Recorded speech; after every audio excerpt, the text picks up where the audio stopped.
হরিদাস মাটির মানুষ, যার ধমনীতে রক্তের বদলে হয়তো ঘাম বয়।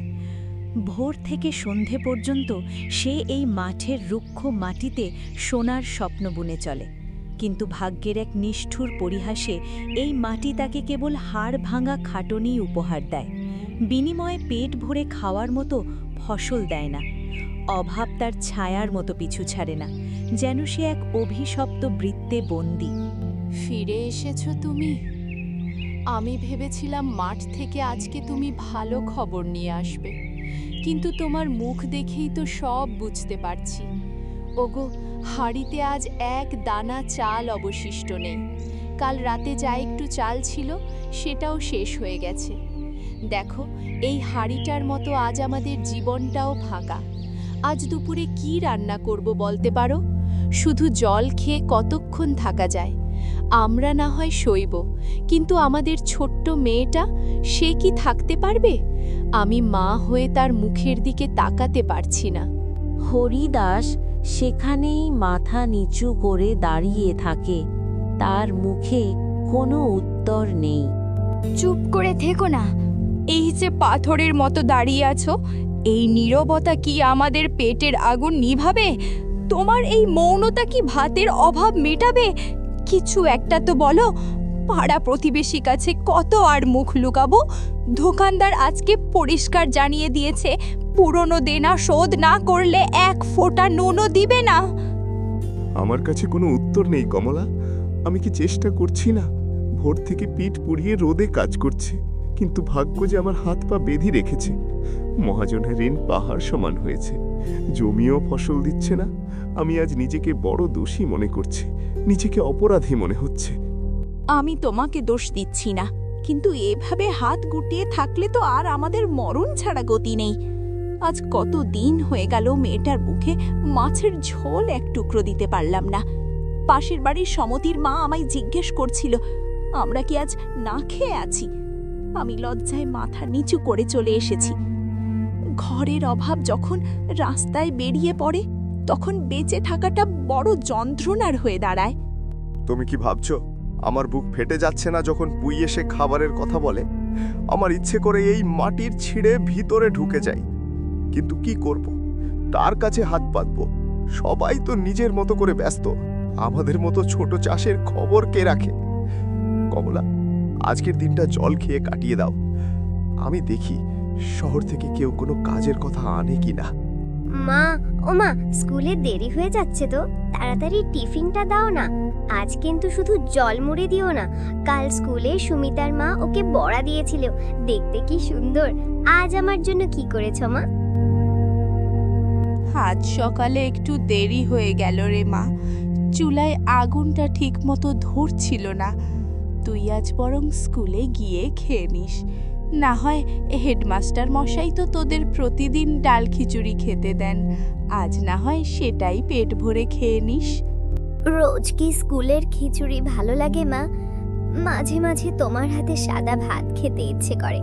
আচ্ছা মা, আমাদের ঘরের কি চাল নেই? কাল রাতে যখন বাবা আসলো, তোমরা খুব চুপি চুপি কথা বলছিলে। আমি তখন জেগেছিলাম মা। তোমরা কি খাবারের কথা বলছিলে? ওইসব বড়দের কথা মা, তুই বুঝবি না। পড়াশোনা কর, বড় হ, দেখবি একদিন আমাদের ঘরে কত চাল হবে। আর দেরি করিস না, এখন যা। বাবা, তুমি আজকে মাঠে যাবে না? ফেরার সময় আমাকে এই স্কুল থেকে নিয়ে আসবে। আজ পাশের ক্লাসের টুম্পা বলছিল বিকেলে খুব মেঘ করবে, বজ্রপাত হলে আমাকে খুব ভয় লাগে। বাবা, তুমি কি আসবে আমায় নিতে? চেষ্টা করব মা। যদি আকাশের অবস্থা খুব খারাপ না হয় তাহলে ঠিক সময় পৌঁছে যাব। তুই মন দিয়ে পড়াশোনা করিস, মাস্টারের কথা শুনবি। ঠিক আছে বাবা, আমি ক্লাসে ফার্স্ট হয়ে দেখাবো। তখন কিন্তু আমাকে সেই মেলার লাল ফিতাকে কিনে দেবে, যেটা তুমি কথা দিয়েছিলে। একটি শিশু হয়তো অভাবের কঠিন আঙ্গ বোঝে না, সে চিনে না অভাব কাকে বলে।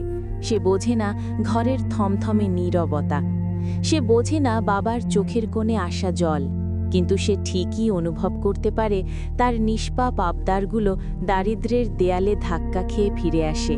তখন নীরবতা আরও ভারী হয়ে ওঠে। এক ঢক জল খেয়ে নাও। দুপুর তো গড়িয়ে গেল, শরীরটা এভাবে ছেড়ে দিলে চলবে কেমন করে? এই রোদে কাজ করার শক্তিও তো লাগে। শরীর তো চলছে কমলা, কিন্তু মনটা যে আর বসে নেই। এইভাবে আর কতদিন চলবে বলতে পারো? প্রতিদিন সূর্য ওঠে আর আমি নতুন করে এক রাশ দুশ্চিন্তা নিয়ে দিন শুরু করি। দিন শেষে ফিরে আসি সেই শূন্য হাতে। আমি তোমাকে আগে কখনো এভাবে ভেঙে পড়তে দেখিনি। অভাব তখনও বুঝলাম তো আমাদের নতুন নয়, কিন্তু এবারের চোট যেন বড্ড বেশি। আমি যখন কাল রাতে তোমার পকেটটা দেখছিলাম, আমাদের শেষ সম্বলটুকুও বোধহয় ফুরিয়ে এসেছে। আমি তোমাকে অভিযোগ করছি না, আমি ভয় পাচ্ছি। এই ভয়টা অভাবের নয়, এই ভয়টা অনিশ্চয়তার।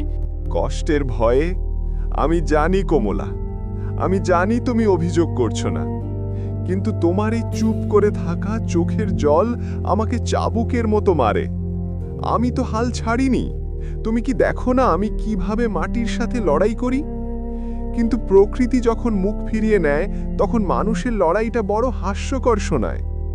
পাড়ার লোকজন আড়ালে হাসাহাসি করে, বলে হরিদাসের জমি তো এখন কেবল পাথর। কে কি বলল তাতে আমাদের কি আসে যায়?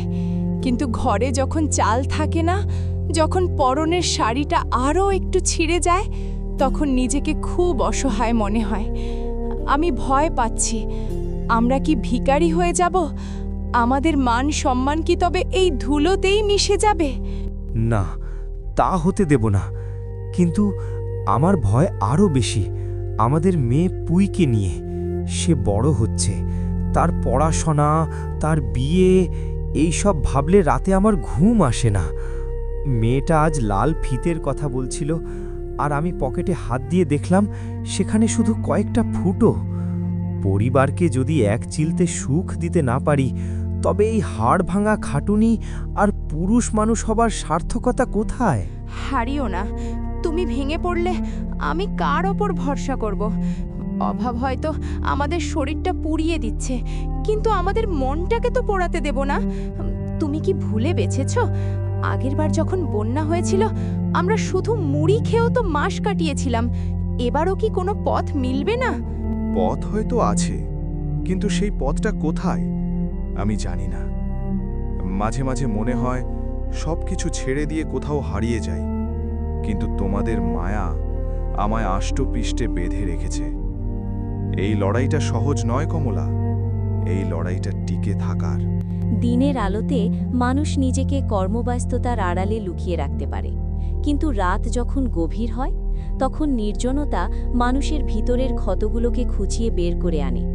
রাত হলো আয়নার মতো, যেখানে মানুষের অসহায়ত্ব আর জমে থাকা কষ্টগুলো সবচেয়ে স্পষ্ট হয়ে ধরা দেয়। সবাই ঘুমিয়ে পড়েছে, কিন্তু আমার চোখে ঘুম আসবে কোত্থেকে?